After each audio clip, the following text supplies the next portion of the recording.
So next question है, मूल्यांकन की सततता तथा व्यापकता पर टिप्पणी कीजिए, या फिर सतत और मूल्यांकन के बारे में, व्यापक मूल्यांकन के बारे में बताइए। इसके लिए पहले हम करेंगे मूल्यांकन की डेफिनेशन। मूल्यांकन शैक्षिक प्रक्रियाओं के प्रमुख अंगों में से एक है। शैक्षिक प्रक्रिया के 3 अंगों का आपस में घनिष्ठ संबंध है। किसी एक की संपूर्ति शेष रह जाने पर जो शैक्षणिक प्रक्रिया वो संपूर्ण नहीं होती।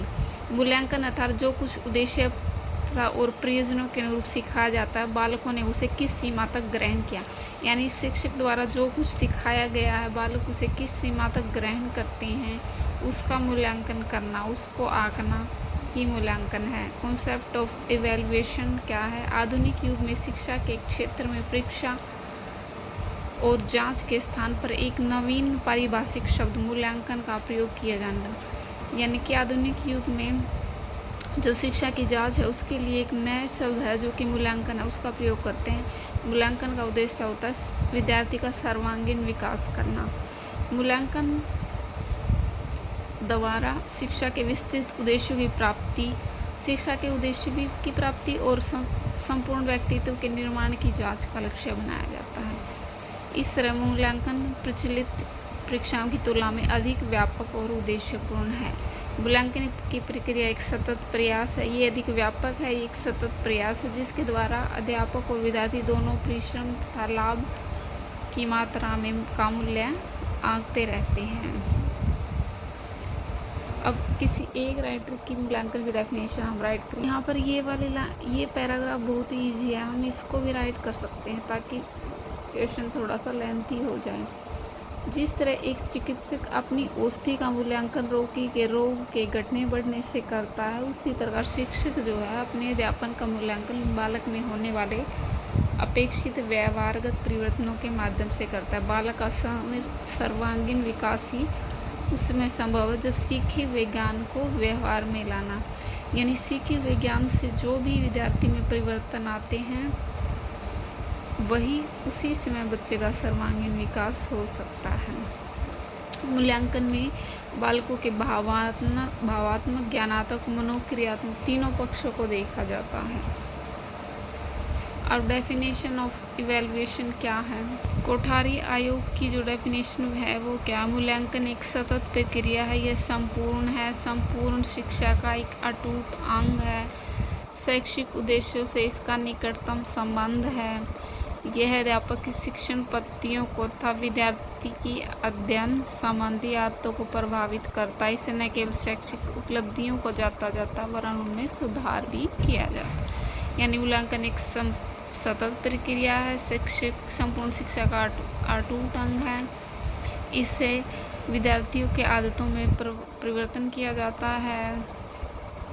ये जो मूल्यांकन के त्रिकोण हैं वो क्या है? एक ट्रायंगल बना के ऊपर है उद्देश्य, अधिगम, अनुभव और यहाँ पर मूल्यांकन। अब इसके बाद हम करेंगे व्यापक मूल्यांकन। मूल्यांकन की डेफिनेशन हमने कर ली है।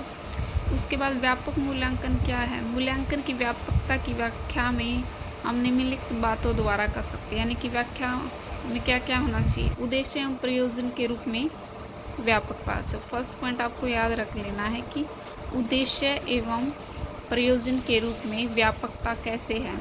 मूल्यांकन उद्देश्य एवं प्रयोजनों की पूर्ति के आधार पर परीक्षा, मापन तथा परीक्षण की अपेक्षा बहुत व्यापक होता है। विद्यार्थियों के माता पिता, अध्यापक, प्रशासन वर्ग, विद्यार्थी,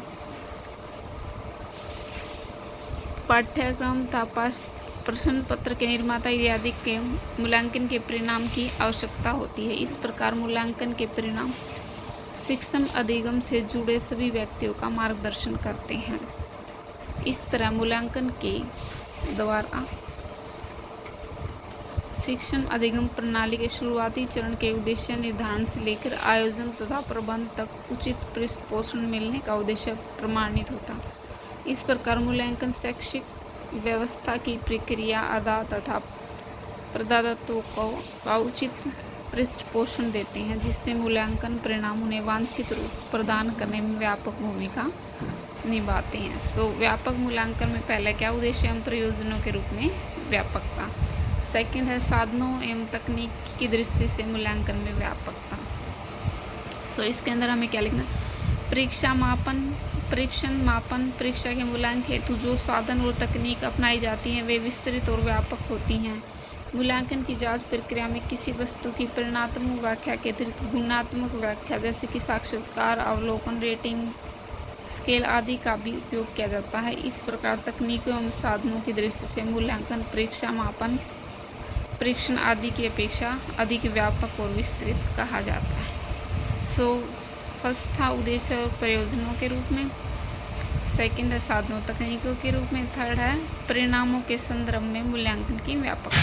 जो परिणामों के संदर्भ के संबंध में मूल्यांकन है वो कैसे, मूल्यांकन प्रणाली से प्राप्त होने वाले परिणाम परीक्षण मापन व परीक्षा की तुलना में अधिक व्यापक विस्तृत होते हैं। मूल्यांकन के परिणाम स्वरूप हम परिणात्मक वितरण के अलावा परिणामों की उपलब्धि निरर्थकता का भी निर्णय देते हैं। उदाहरण के लिए यदि किसी विद्यार्थी ने 100 में से 65 अंक प्राप्त किए तो मूल्यांकन के तो जो वो 100 विद्यार्थी ने 100 में से 65 अंक प्राप्त किए हैं वो मूल्यांकन में हमें केवल ये नहीं बताएगा कि परिणात्मक वितरण नहीं बताएगा, इसके अलावा ये भी बताएगा कि ये प्रथम श्रेणी से पास हुआ है। इस प्रकार मूल्यांकन के परिणाम मापन संबंधी सुधार के आधार पर उसकी सार्थकता तथा उच्च स्तरीयता के बारे में निर्णय देना काफ़ी व्यापक और विस्तृत है। विद्यार्थी के व्यक्तित्व के प्रत्येक पहलू व्यवहार में होने वाले परिवर्तन विकास का मूल्यांकन की परिणामों में जांच की जाती है, यानी कि जब उसके परिणामों की जांच की जाती है उसके व्यवहार और में जो कुछ भी परिवर्तन हुआ वो सब का भी जांच की जाती है। इसके अलावा मूल्यांकन की व्यापकता का पता इस बात से पता लगाया जा सकता है कि अन्य केवल विद्यार्थी की कमजोरियों को ढूंढता बल्कि उनके समाधान हेतु सुझाव भी प्रदान करता है। कमजोरियों को ढूंढकर उनके सुझाव प्रदान करना, साथ साथ निर्धारित किए गए शिक्षण अधिगम उद्देश्यों की उपयुक्तता के बारे में बताता है। अधिगम पाठ्यक्रम वीडियो तकनीकों इत्यादि की उपयुक्तता के बारे में बताता है। शिक्षण अधिगम